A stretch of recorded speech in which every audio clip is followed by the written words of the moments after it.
Bienvenidos y bienvenidas. ¿Cómo les va? Ahí van ingresando a todos.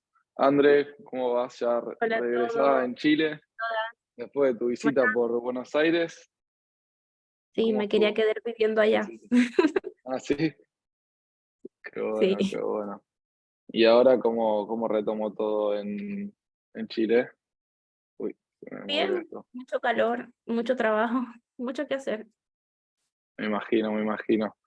¿El podcast cuándo hay nuevos episodios?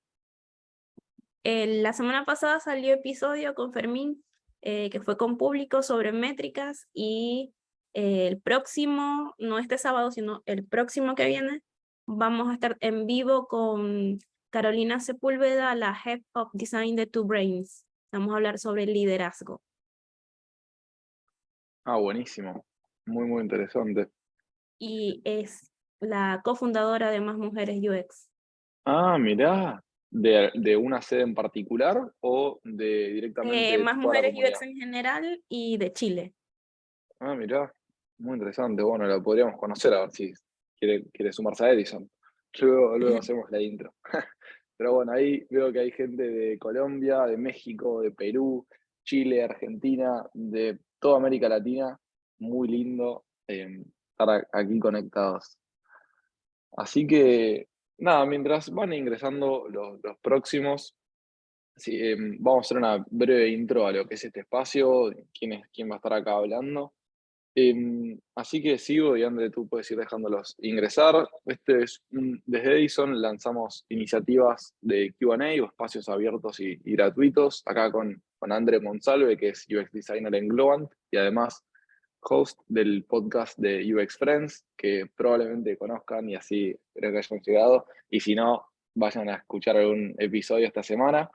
Y hoy André va a estar hablando principalmente de facilitación para pruebas de usabilidad, ya que dentro de poco va a estar lanzando un curso en estos temas, que es una de sus áreas de expertise.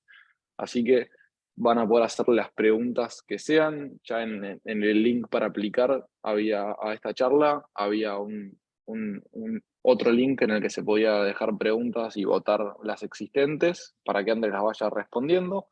En el espacio, André primero va a presentar unas slides y va a comentar algunos casos típicos dentro de esto, respondiendo a algunas de las preguntas generales y luego abrir para que cualquiera pueda hacer las preguntas que tenga. Eh, y voy a hacer una breve intro a lo que es Edison. Edison es una startup de educación que lo que busca es acelerar la carrera de los profesionales en América Latina y para ello co-creamos cursos cortos, dinámicos y aplicables junto a referentes del mundo digital y empresas tecnológicas como es Andre.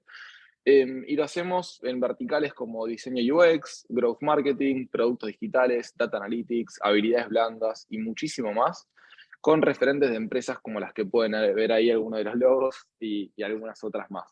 Pero bueno, ese es brevemente lo que es Edison y yo soy uno de los fundadores. Algunos de los cursos que se vienen en las próximas semanas, aquí los pueden ver y si no en somosedison.com/cursos, pero principalmente el de Andre que comienza el lunes 6 de marzo.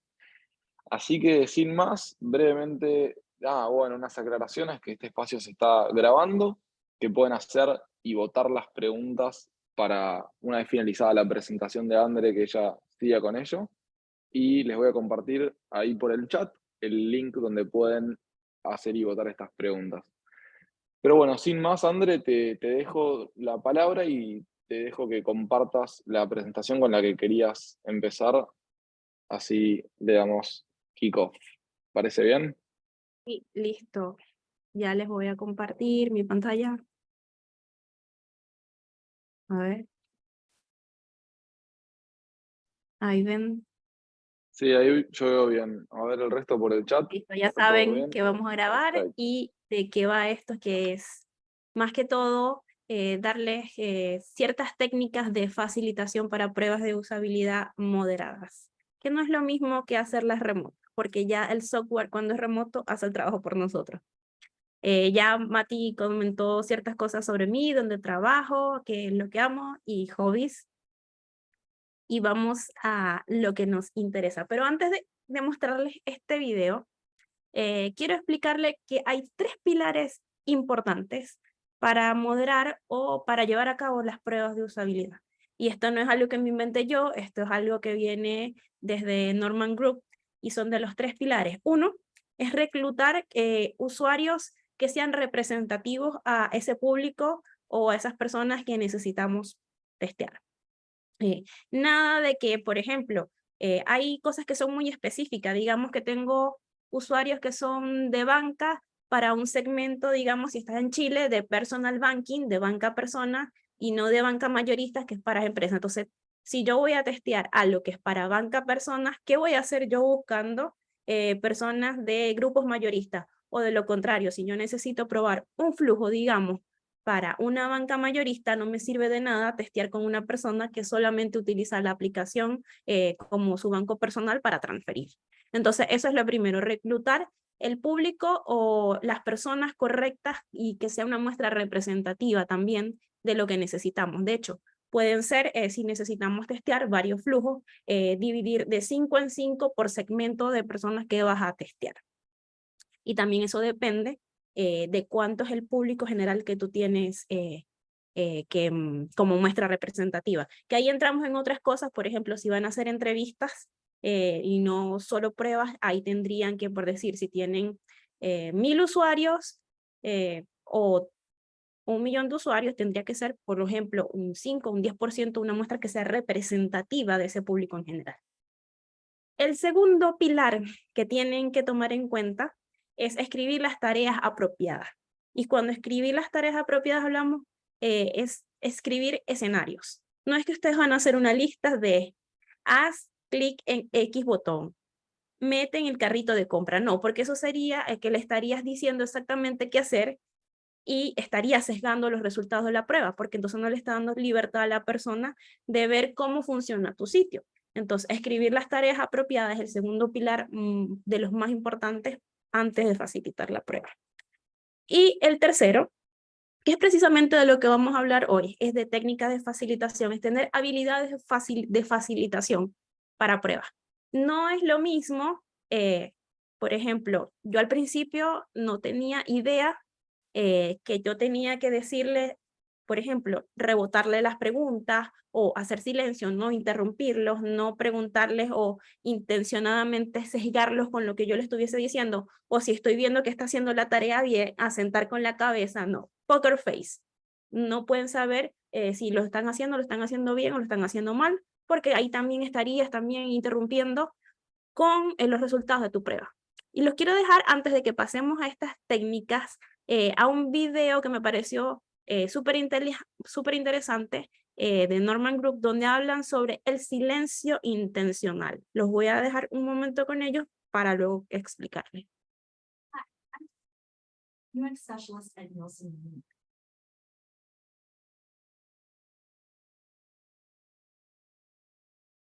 Wow, that was awkward, wasn't it? The fact is, breaks in conversation make us uncomfortable. In fact, research from the University of Groningen in the Netherlands shows that here in the US, it takes only 4 seconds before an extended period of silence becomes uncomfortable. 4 seconds. It seems we have a true disgust for hush. So why would we want to intentionally create periods of awkward silence with participants in user research activities? Well, it's in these periods of silence, if we can just wait them out, where participants often offer the most poignant information. Let's check out some examples of how to use and how not to use intentional silence during usability testing sessions and user interviews. First, let's see what happens in an interview when the facilitator fails to use intentional silence. Tell me a little bit about your design process. So we're really good at moving fast, like the teams are just moving along, and it really makes it so we hit our milestones. All right, then let's talk about how your team uses tools. Tools. We use Slack. We tend to rely on that instead of email communication. Did you notice what happened there? The interviewer rushed to fill a brief silence and moved on to a different topic, cutting off the participant's train of thought. When a participant pauses, it's good practice to just wait a few seconds.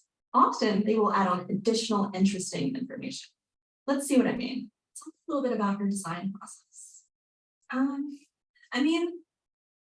We're really good at moving fast. The teams are just moving along, and it really makes it so we can hit our milestones.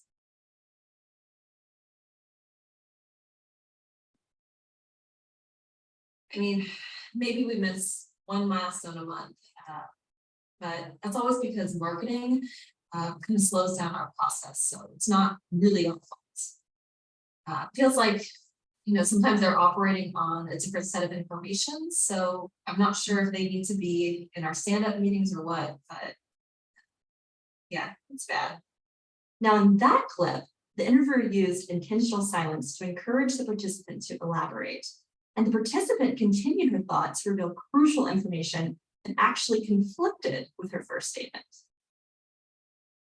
Ok, el video un poquito más largo, pero les explico un poquito si les faltó allí.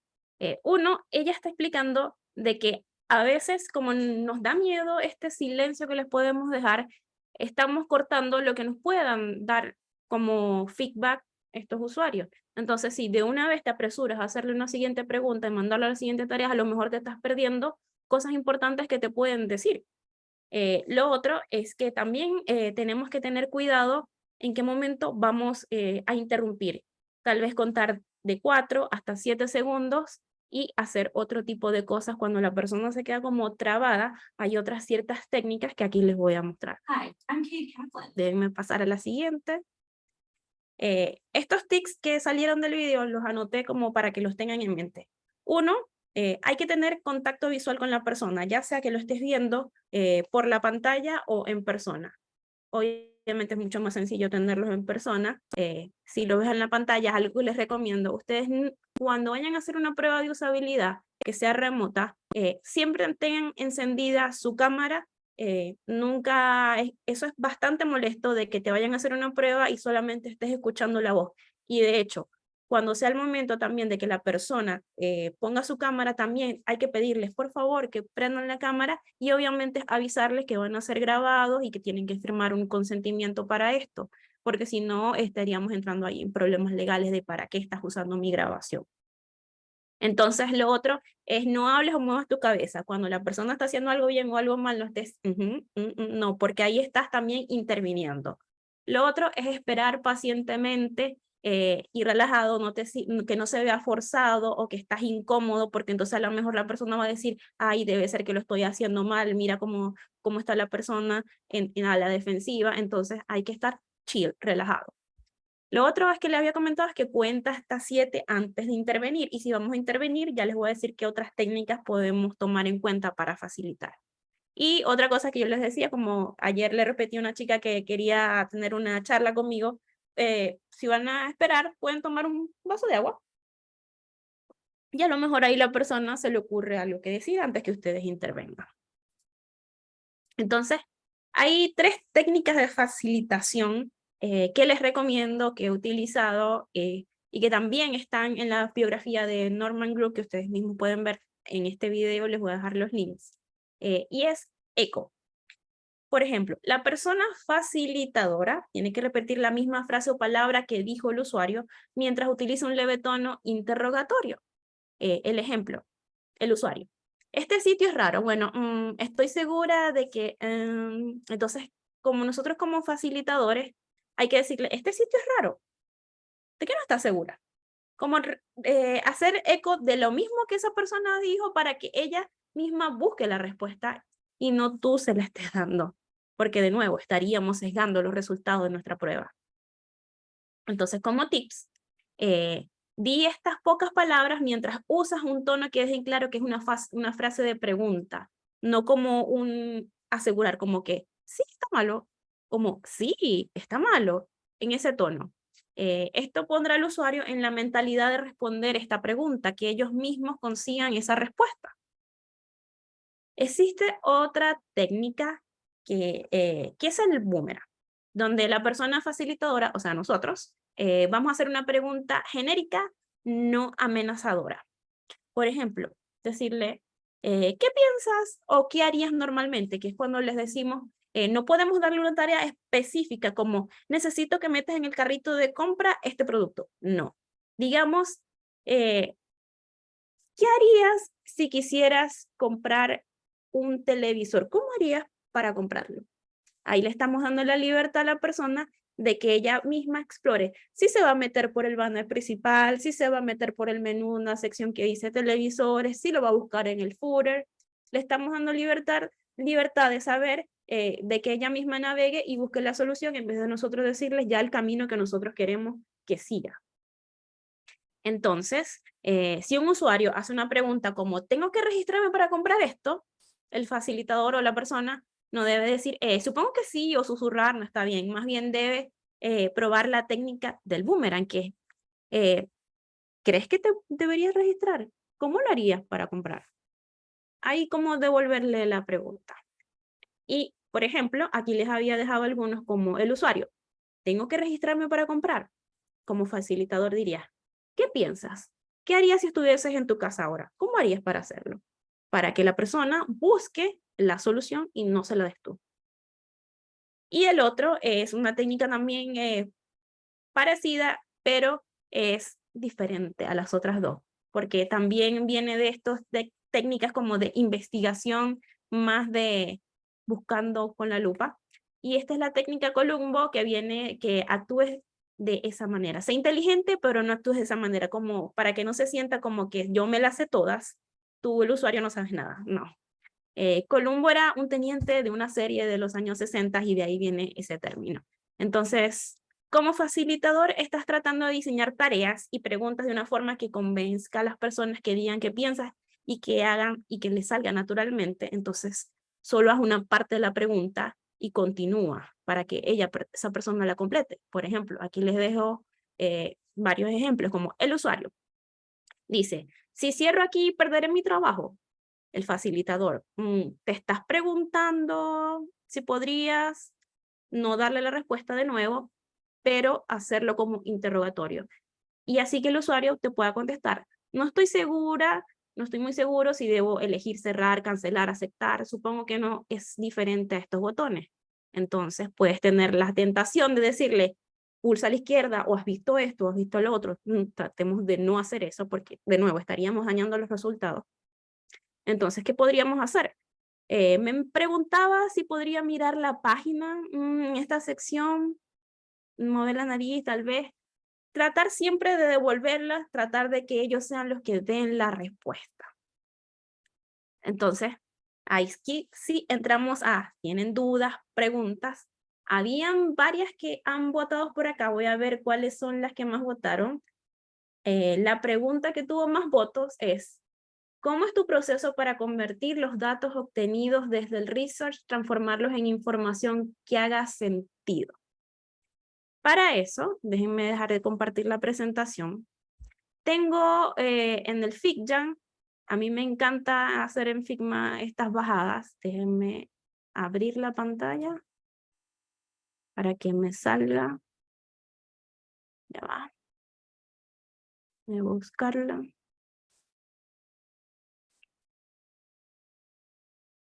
A ver si está aquí está.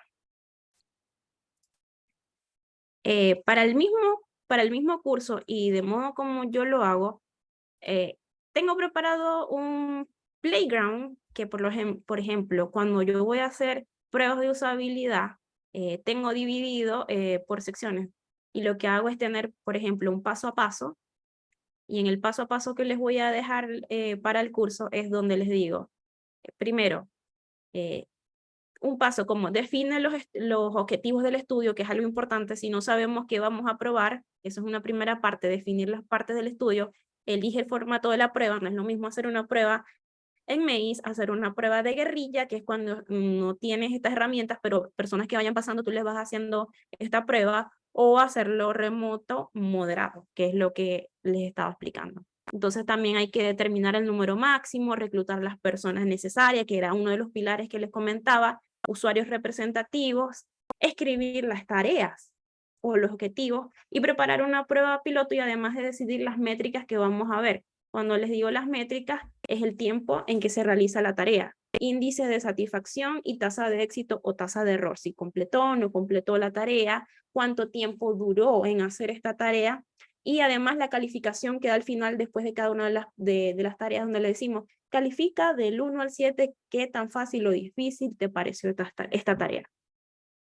Y escribe un plan para la prueba. Entonces, yo tengo siempre por escrito cuál va a ser el perfil, como el nombre del producto que voy a probar, quién lo conduce, la fecha, muy importante también tenerlo porque a veces se les olvida a uno, cuál es el objetivo general de la prueba que vas a hacer, los objetivos específicos, porque a lo mejor quieres medir ciertos puntos, cuáles son las métricas que vas a utilizar y el tipo de prueba, además del perfil del participante, digamos, la edad, el sexo, si es latino, si es de X, bancarizado, no bancarizado, si compra en e-commerce, si es de tal grupo etario, toda esa información que necesitamos. Y aparte, yo tengo anotado, como para que no se me olvide si he hecho cada una de las cosas, es un checklist. Antes de la prueba, redacto objetivos, definir métricas, escribir las tareas, reclutar, revisar la conexión de internet, porque como lo vamos a hacer vía remoto, entonces necesitamos tener que la persona pueda compartir la pantalla, por ejemplo, pedirles que estén en un lugar silencioso, porque me ha pasado que voy a hacerle las pruebas y están en oficina y están todos hablando a la misma vez y entonces se complica hacer las pruebas así, entonces pedirles que se vaya a una sala aparte si es posible para poder que no vayan a intervenir, porque de hecho a veces ha pasado que están haciendo la prueba y viene alguien por atrás a pedirles algo, ay, por favor, ¿me puedes hacer esto? Ahí te cortan todo. Entonces, durante la prueba, obviamente, una cosa que es muy importante porque estamos tratando con personas es darle la bienvenida y darle las gracias por estar participando. Y otra cosa, puede que cuando hagas una prueba tengas incentivos o no, que es otra pregunta que me habían dejado por aquí. ¿De qué forma podemos incentivar a los usuarios a hacer estas pruebas? Bueno, una es que deberíamos, si tenemos presupuesto, darles una gift card, darles un descuento, algún incentivo para que la persona complete la prueba, y eso sobre todo es cuando son pruebas remotas, moderadas o moderadas en persona, porque la persona se está tomando un tiempo para estar frente a frente contigo a la cámara o yendo hacia el lugar. Entonces, es mucho más interesante que lo hagas de esa forma a que versus envíes un link de mail, la persona te puede completar cualquier cosa solo por obtener el dinero, pero si estás frente a frente, ahí te aseguras de que estás sacando provecho, porque vas a preguntar y vas a indagar mucho más, que eso es uno de los beneficios de tener una prueba moderada, es que si la persona le gustó algo de tu sitio, puede que si lo está haciendo en mail diga, ah, interesante, pero nadie le está preguntando, ¿qué interesante qué? ¿Qué te pareció interesante? Que eso es lo que puedes hacer en una prueba moderada. Indagar, ¿qué es que te pareció interesante? Y sacar mucho más data e información. Entonces, durante la prueba, explícales el motivo de la prueba, porque a veces a mí me ha pasado que cuando he contactado a personas, puede que se les olvide, ¿y para qué quieren que yo me pruebe? ¿Para qué quieren esto? Bueno, porque estamos probando mejorar el sitio que tú usas. Ah, claro, si lo van a mejorar, sí participo, porque el sitio no funciona, no me gusta esto. Y ahí como que les da más ganas de entrar a la prueba. Y hay que explicarles también que piensen en voz alta. Todo lo que digan, por favor, dilo en voz alta. Pedir el permiso, activar el programa de grabación, que si vas a repetir las tareas y después de la prueba asegurarte que tiene toda la documentación que grabaste, porque puede ser que se nos haya olvidado grabar y ahí perdimos todo. Hacer un respaldo de la grabación por si ocurre algún desperfecto en la computadora y proceder a preparar la segunda prueba. Entonces todo esto lo tengo acá, pero esto es en la guía de paso a paso. Otra cosa es cuando ya tienes el script, que es lo que aquí por eso documento todo así. En el script tengo el perfil de la prueba, donde cuál es el nombre y apellido de la persona, que ojo, cuando ustedes vayan a hacer el informe no pongan fulanita María Pérez me dijo, no, eso no lo deben hacer, deben guardar la confidencialidad de las personas. La fecha, el género, pueden hacer cuestionarios iniciales, por ejemplo, como para romper el hielo. Le puedes preguntar cuál es tu preferencia de navegación de internet, qué tipo de dispositivo utilizas más seguido. Dependiendo del tipo de prueba que ustedes vayan a hacer de su producto, pueden hacer otro tipo de preguntas como para ir precalentando antes de irse a las tareas como sí. También hay una hoja de datos del participante, la carta de consentimiento que debe firmar la persona antes de hacer cualquier cosa y el guión interno del test de usabilidad, donde aquí les digo cuál es el nombre, gracias, les describimos los objetivos y les empezamos a decir Ahí sí, cuáles son las tareas que, por ejemplo, digamos que tú quieres comprar, te gustaría comprar un curso sobre pruebas de usabilidad. ¿Cómo harías en el sitio de Somos Edison para comprarlo? Ahí le estoy dando una breve descripción del contexto para que la persona entre al sitio, navegue y vaya haciéndolo. Eso van a ser una de las cosas que vamos a hacer en las clases. Vamos a hacer el paso a paso de una prueba moderada, una prueba remota con Maze y vamos a sacar toda esa data aquí. Por ejemplo, en las métricas, una vez que la persona haya por ejemplo, cuando son remotas, moderadas, no con un software como Maze, porque Maze ya te dice si completó o no completó la tarea, cuánto tiempo tardó, si hizo el path que tú le dejaste, eso te lo da Maze. Pero cuando lo estás haciendo moderada, tienes que hacerlo tú. Entonces, aquí les había dejado una tabla de resultados. Por ejemplo, el usuario 1 completó o no completó la tarea. Y la tasa de finalización debería ser mínimo de un 80% para que los resultados sean óptimos. El tiempo que tarda en la tarea también es relativo dependiendo de la tarea que esté haciendo, porque hay tareas que pueden ser más complicadas que otras. Y la satisfacción, que es lo que les digo, que al final de que completen la tarea, tú les vas a hacer la pregunta del 1 al 7, ¿cómo calificarías entre fácil y difícil esta tarea? Y ahí puedes también sacar un mínimo. Y cuando vas a hacer el vaciado, por ejemplo, yo aquí lo que hago es, ¿cuáles son los problemas detectados en la tarea 1? ¿Cuántas veces se repitió ese problema? Es en otra de las tablas que les dejo. Entonces aquí vas a poner problemas detectados en cada una de las tareas y los puedes dividir en pilares, por ejemplo, porque puede ser que uno de los problemas sea de diseño, puede que otro de los problemas más encontrados sean de contenido, un texto que no explica bien, otro pilar de problemas encontrados puede ser de navegación, el árbol de navegación no se entendía, el menú no funcionaba como es, o de funcionalidad, que le dan clic y digamos, no se despliega bien, hace un loading que no debería hacer o cualquier otra cosa que esté mal, los van a dividir ustedes en tipos de tareas, tipos de problemas encontrados y eso lo van a priorizar, que los dividen en cuál es el problema más sonado que nos impacta en el flujo que deberíamos tomar como prioridad y luego las recomendaciones, porque cuando ustedes entreguen el informe, no solo tienen que decir cuáles fueron los problemas, sino cómo ustedes recomiendan solucionarlo.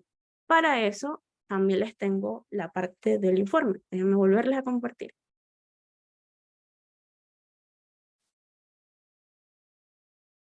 Eso está acá, en esta. En esta, informe de la prueba de usabilidad. Ustedes lo pueden hacer en Figma, de hecho, luego otros en las clases lo vamos a hacer directo en Figma, dependiendo de lo que ustedes quieran utilizar. Déjenme darle más zoom. Yo les voy a dar todas las opciones, ya sea en un doc, en una PPT o en Figma. Entonces, tienen que tener en el informe la introducción, el resumen de qué es lo que hicieron, las métricas que utilizaron, cuál fue la metodología, si fue remoto, fue de guerrilla, fue con Maze. Bueno, con Maze ya te deja sacar un informe y eso es mucho más fácil. ¿Quiénes fueron los moderadores? Por ejemplo, digamos que trabajas como externo y trabajas con diferentes compañías, entonces esto te sirve. ¿Cuál es el objetivo de la prueba? Debe estar en el informe. ¿Cuáles fueron los participantes? Poner género, edad, qué ocupación, tipo de usuario, si usuario de internet, dispositivos, en el caso de que sea necesario.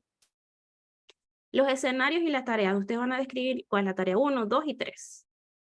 El detalle de éxito de cada tarea. Por ejemplo, tantos participantes completaron la tarea 1, la tarea 2, la tarea 3, y cuál es la tasa de éxito que se dio como resultado en cada una de las tareas. Los detalles de errores de la tarea, donde les mostré cuál es el problema de la tarea 1, el problema de la tarea 2, y luego dividirlo en pilares si era de diseño, de contenido, de funcionalidad. Entonces aquí pueden describir, en la tarea 1 hubo este problema, esta es la descripción del error y se repitió tantas veces. Entonces eso les va a dar un inicio. Bueno, si se repitió 5 veces el mismo problema, este es un problema que hay que atacar, como priorizarlo. ¿Cuáles fueron los resultados claves? Por ejemplo, digamos que se dieron cuenta que las personas no navegan de esta forma o que las personas no prefieren comprar sin loguearse. Todo lo que encuentren. frases notables que les haya dicho alguna persona en la prueba. Puede que le hayan dicho, ¿sabes qué? Yo nunca utilizo la aplicación para hacer tal cosa. Cosas que a ustedes les puedan servir. Mapas de calor, por ejemplo, si lo hicieron con Maze. Ustedes pueden poner también los mapas de calor, como que las personas se quedaron siempre en la parte de arriba o cliquearon más esto. Recomendaciones que por cada tarea que ustedes vieron o por cada problema, darle una priorización, una recomendación, como que recomendamos no utilizar esta tipografía. Recomendamos cambiar el mensaje porque las personas no están entendiendo lo que significa esto. Y las conclusiones, que ahí ustedes van a decir, bueno, la prueba, sacamos esto, si la hipótesis se validó, si ustedes están trabajando con hipótesis y su hipótesis es validar que las personas prefieren utilizar la aplicación para transferir a meterse en el computador o que las personas no prefieren no comprar logueándose, todo eso, validarlo. Bueno, la conclusión es que debemos mejorar esto y este punto y así ustedes pueden tener su informe. Lo pueden hacer de esta forma o lo pueden hacer en PPT, ya ahí en el curso les voy a dar como diferentes opciones que pueden mostrar los resultados en la prueba. A ver, hay otra persona, otra de las preguntas más votadas. ¿Qué consejos puedes dar para no condicionar al usuario durante la prueba? Aquí dejo de compartir. Precisamente una de las cosas que les decía es para no condicionar, es que tú tienes que escribir bien las tareas que vas a tener. No puedes poner clique al botón 1, clique al botón 2, porque ahí estarías condicionándolo a hacer exactamente lo que tú quieres. Tienes que invitarlo. Imagina que quieres comprar un regalo y tienes solamente $30. ¿Cómo lo harías desde nuestra página? Y ahí la persona va a ver en qué parte se va a meter, dónde va a poder comprar, dónde hay algo que le calce con el presupuesto que tiene, pero no le estoy diciendo, tienes que comprar X camisa, remera, polera, que cuesta $30 en nuestro sitio, hazlo. No, ahí estoy sesgando a que la persona vaya a buscar ese exacto producto. No darle la libertad de que la persona sea la que navegue, que lo haga de su forma, porque ahí estaríamos sesgándolo. Otra forma de no sesgar es que en las tareas le digas frases o palabras que esté viendo en el sitio. Por ejemplo, cuando hablamos del carrito de compra, ¿cómo clicarías el carrito? Y ahí dice carrito. Y ya se va a ir directo ahí, porque ya le estás dando como pistas de lo que dice en el sitio. Entonces, esa otra forma, no utilizar frases o palabras que estén dentro del sitio, porque ya le estás dando pistas y esa es otra forma de que también modifique los resultados y de que estás condicionando al usuario. A ver, otras preguntas que dejaron por acá. ¿Cómo saber si los usuarios que están entrevistando no te mienten? Y a veces sienten miedo o poco en las entrevistas moderadas. Por eso les digo que siempre pidan que enciendan la cámara. A mí me ha pasado muchas veces que cuando hacía las pruebas yo veía que les dificultaba porque se veían frustrados. Empezaban a darle clic al botón y no lograban, pero cuando les preguntaba qué tan fácil les pareció la tarea, me decían, bien, lo máximo 7. Yo, pero sí vi que le costó. Entonces tienes que tener mucho cuidado de que lo que te dicen no es lo mismo que estás viendo tú en la parte corporal, cuántas veces tardaron en completar algo, cuánto tiempo tardaron, cuántas veces. Entonces, por eso tienes que estar pendiente para ver si de verdad te están diciendo la verdad que les pareció fácil, pero si viste que le estaba costando, entonces eso también te lo va a dar cuando tú saques el promedio del tiempo que la persona tardó haciendo la tarea, te vas a dar cuenta, ok, me dijo que era fácil, pero tardó el triple de lo que tardó el usuario promedio. A ver, aquí dejaron otra pregunta. Es que me dejaron preguntas por acá y me dejaron preguntas por acá. Déjame ver la última. ¿Algunos tips para hacer la convocatoria de entrevistas? Bueno, pues de entrevistas o de prueba. Dependiendo del presupuesto, dependiendo de la empresa donde estés, hay formas de reclutar a los usuarios. Digamos que yo estoy por un e-commerce que, digamos, alguien que compre ropa, tu espectro va a ser muchísimo más amplio porque todo el mundo puede comprar ropa online. Entonces, ¿qué vas a decir? Bueno, a lo mejor que sean hombres o mujeres de tal edad que utilicen internet, que les guste esta marca. Entonces, me imagino que la empresa podría tener una base de datos para poder reclutarlos.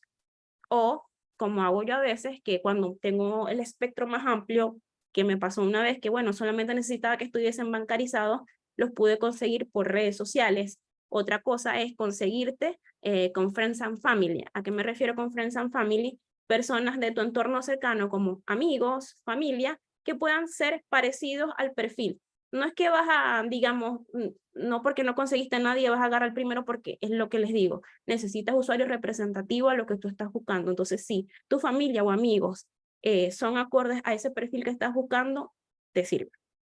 Lo otro, que también puedes, o ya sea por la base de datos, por redes sociales, o cuando te pasa esto de que estás en el lugar y la prueba guerrilla es por decir, no sé si les ha pasado que ustedes van pasando por un centro comercial y hay alguien afuera, ay, ¿me puedes contestar estas preguntas?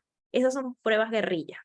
Y por lo general la gente les deberían dar incentivo cuando son pruebas guerrilla. Una recomendación, y algo que me dijo Franco que hacía, es que, bueno, si usted también tiene el presupuesto, si, por ejemplo, digamos que quieren probar algo, váyanse a un Starbucks, siempre está lleno los Starbucks, y dicen, si me hace esta prueba, te voy a brindar un café. Si tiene el presupuesto, genial. Pero puedes también darle otro tipo de incentivos, como a mí me pasó una vez, como que querían que probara un yogur y me dieron pruebas de yogur. Entonces, esos son tipos de cosas como para reclutar personas para entrevistas o para pruebas de usabilidad. Pero por lo general, si ustedes están en una empresa grande, que tiene base de datos, hay que recurrir a esa base de datos de clientes, porque esos son precisamente los perfiles o las personas que están usando su producto. Y dependiendo de qué tan amplio, porque los puedes conseguir en redes sociales, en la calle, o si es cerrado, porque específicamente el producto nada más lo usan esas personas que están en las bases de datos, ahí tienes que, digamos, hablar con el ejecutivo, porque otra cosa, si trabajas en banco, yo no puedo llamar a un cliente y decirle, ay, mire, quiero probar este sitio. Va a decir, me quieren robar, me quieren estafar. Entonces lo que hacemos nosotros es primero hablar con el ejecutivo de cuenta de esa persona y avisarle, miren, los van a estar contactando, le van a dar una gift card para que participen en pruebas que queremos mejorar la aplicación del banco. Entonces allí ya tienes un conducto regular y obviamente es mucho más burocrático, pero esa sería la forma correcta de llevarlo. Y a ver qué otras preguntas me dejaron por acá. Bueno, el consejo para ayudar a incentivar a los usuarios a que participen en las pruebas de la actividad B es precisamente, si ustedes trabajan en empresas que tienen presupuesto, por favor pidan, podemos darle gift card, podemos regalarle un vino, podemos darle una taza, porque depende de qué tan alto sea el perfil de tu cliente, ellos van a estar esperando que les den algún tipo de incentivo. En mi caso trabajo en una parte con clientes que son de grandes empresas, que manejan grandes cantidades de dinero. Yo no les puedo llegar a robarles media hora al gerente de, no sé, de venta de Falabella, así como así, sin darle algo a cambio. Así que si son pymes o más pequeños, pueden hacer otros incentivos, pero por lo general, personas que participen en pruebas, traten de darle algún tipo de incentivo, así sea pequeño. Y otros sí lo van a hacer solamente porque quieren que el producto mejore y perfecto, agradezcanles. Y lo que pueden hacer con esas personas que siempre están atentos en participar, armen una base de datos donde pongan esta persona dice que sí, quiere participar en próximas pruebas, y así ustedes arman una base de datos y cuando necesiten volver a probar, recurren a esa base que ya crearon. Ese sería uno de los tips. No sé qué otras preguntas tienen por acá. Aquí dicen, ¿qué sucede si hacemos más preguntas de las necesarias? Ejemplo, en mi empresa hacemos 50 cuando la teoría explica que solo 20. Bueno, eso es para entrevistas y 50 sí me parece demasiado, ya es demasiada carga cognitiva para una persona. Yo cuando he hecho entrevistas, cuando mucho 27 preguntas, o lo que hago es que 10 preguntas grandes y dentro de esas preguntas pueden haber preguntas interrogatorias de apoyo, por ejemplo, como para indagar más a profundidad. Es la recomendación. ¿La base de datos es un Excel? Sí, depende de la que ustedes usen. En el banco por lo general usamos Excel para muchas cosas, entonces teníamos, y que además como eso se comparte con los ejecutivos, es una base de datos de Excel. Pero si te sientes más cómodo o cómoda utilizando otras herramientas como Notion, tú puedes crear una base de datos en Notion, que ya tiene también esas tablas y son bastante amigables. No sé qué otras preguntas tienen, si quieren abrir el micrófono. El curso comienza el 6 de marzo, por cierto, de pruebas de usabilidad, donde vamos a profundizar es la parte más práctica de esto, porque hay muchas partes donde les dicen la teoría del paso a paso, pero no les explican o no ven ustedes en vivo cómo deberían moderar una prueba, cómo sacar los hallazgos o cómo armar el mismo maze, porque a mí me pasó cuando me tocó la primera vez y yo cómo armo una prueba aquí en maze y me puse a ver tutoriales. Entonces vamos a hacer todo ese tipo de cosas para que no les pase como a mí. A ver, quiero hablar, Luis Eduardo. Déjenme activar el micrófono en seguridad. Ahí ya deberían poder activarlo. Listo, Andrea, mil gracias. Oye, una súper pregunta. Me pasa que en la empresa donde trabajo, soy de México, y usualmente hacemos pruebas de usuario con un cierto rango de usuarios que nos aceptaron la prueba, ¿no? Pero a veces nos sobrepasamos de ese límite y, por ejemplo, el tamaño de muestra es 20. Si me paso hasta 50, ¿está mucho mejor sustentada mi información o podría causar un sesgo bajo tu experiencia en pruebas de usuario? Ahí pasa, mira, yo hice hace poco una prueba donde me respondieron 200 personas y cuando me tocó hacer la clusterización, se repetían y el 80% sí completó lo que yo quería, pero ya había una saturación de datos solo porque era una cosita pequeña que yo quería revisar. Pero cuando son, digamos, lo pueden hacer así, de 5 mínimo a 8 usuarios por segmento de flujo que ustedes quieren probar, que es según lo que dice la teoría de Norman Groom, pero Jared Spool la refuta, que no están así por decir. Nosotros, no sé si ustedes han visto que el mismo Instagram hay unas opciones de ser beta tester. A lo mejor sí probaron, digamos, con 20 usuarios, pero para aceptar la funcionalidad y que la liberen a todo el público, ellos utilizan a los beta testers, que son miles dentro de Instagram, donde nos liberan nuevas funcionalidades y ven cómo nosotros interactuamos y cómo respondemos a esta aplicación. Y si es correcto, ellos arreglan los bugs y lo liberan luego, ahí sí, para que todo el mundo lo baje.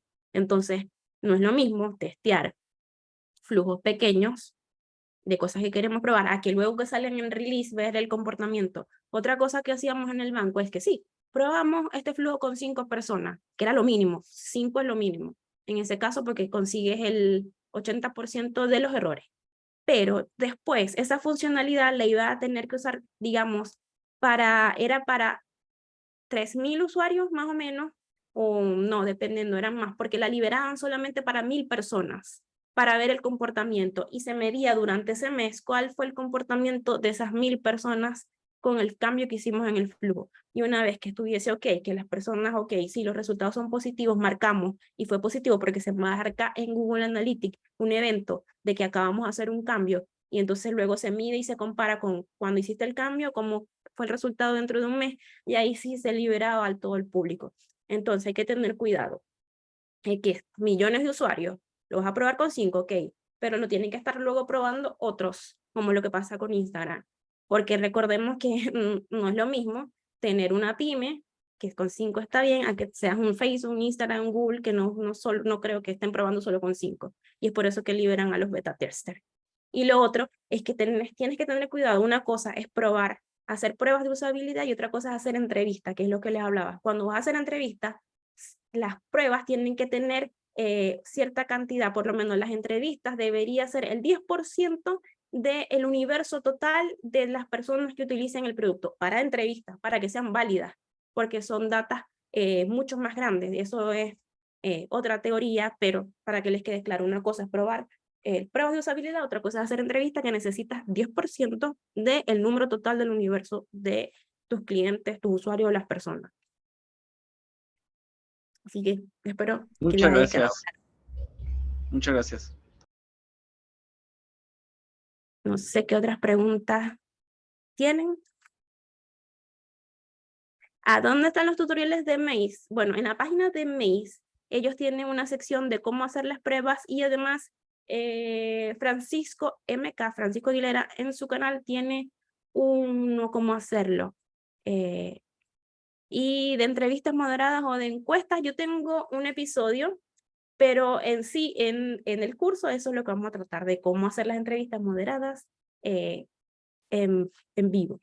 Así que eso es lo más que les puedo decir. No sé qué otra cosa tienen de dudas o preguntas. Si tienen más preguntas, o vamos llegando al final.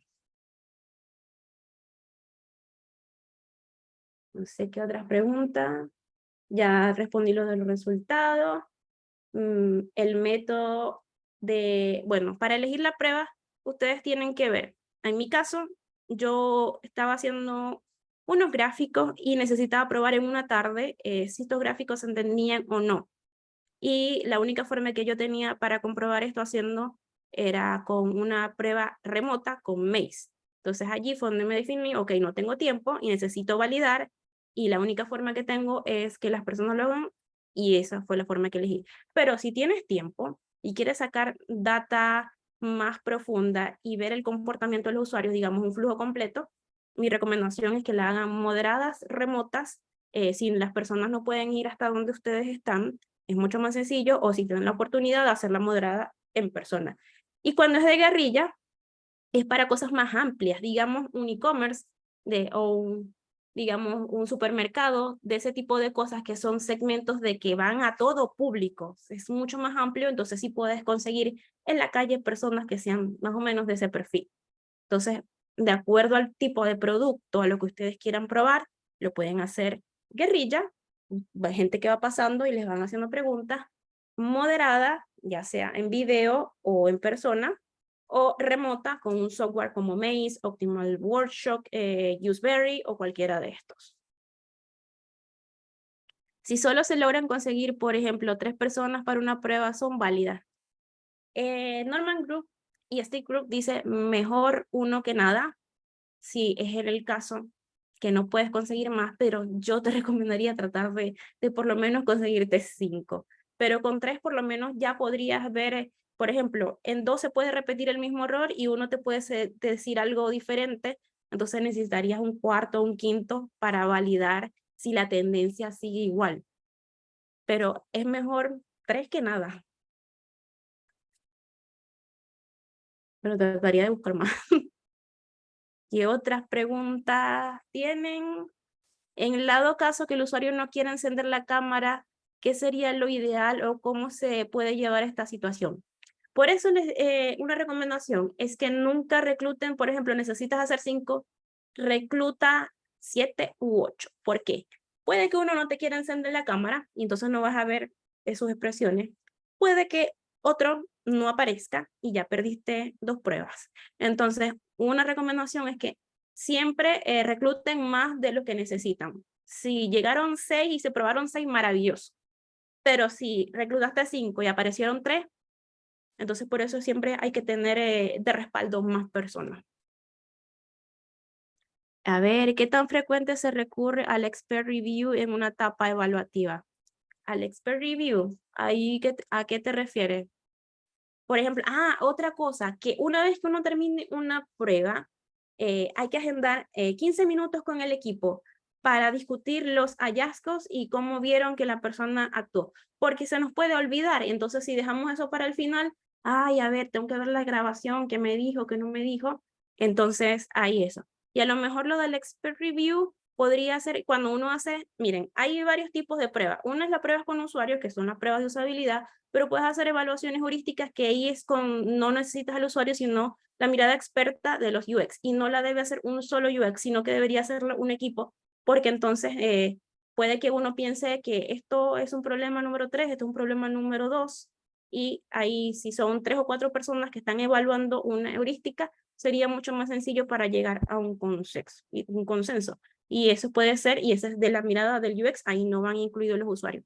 ¿Cómo hacen que su data, su informe, cuando ustedes les van a exponer a los stakeholders, esta es nuestra investigación, ¿qué pueden tomar? Bueno, hiciste una prueba de usabilidad para el flujo, pero además de eso revisaste la data de Hotjar o Analytics para ver el comportamiento. Hiciste una evaluación heurística con los expertos de UX para ver qué podías o no mejorar en el sitio. Hiciste entrevistas. Con todo eso, ya tienes toda la data suficiente para exponer tu punto y mostrarle al negocio cuál es el mejor camino a seguir. No sé qué otras cosas tienen. ¿Qué pasa si solo hay un UX? Ay, trata de conseguirte alguien compañero. Por lo menos yo en mi célula soy sola una UX, pero hay más células con otros UX. Y cuando hacemos evaluaciones heurísticas, nos ponemos de acuerdo entre todos para ayudarnos. Eso hacemos. A veces sí toca hacerlo de uno, pero por lo general trata de buscar otros grupos, otros compañeros o colegas de otras áreas que te puedan ayudar. No sé qué otras más, creo que ya estamos llegando al final. Bueno, les recuerdo que ya queda una semana para el curso de pruebas de usabilidad. Aquí les voy a dejar el link por si les interesa inscribirse. Ahí se los dejé en el chat. O sea que otras más preguntas tienen. Parece que no hay más ninguna. Díganme qué les pareció. ¿Les ayudaron las preguntas? ¿Les sirvió para aclarar todas sus dudas?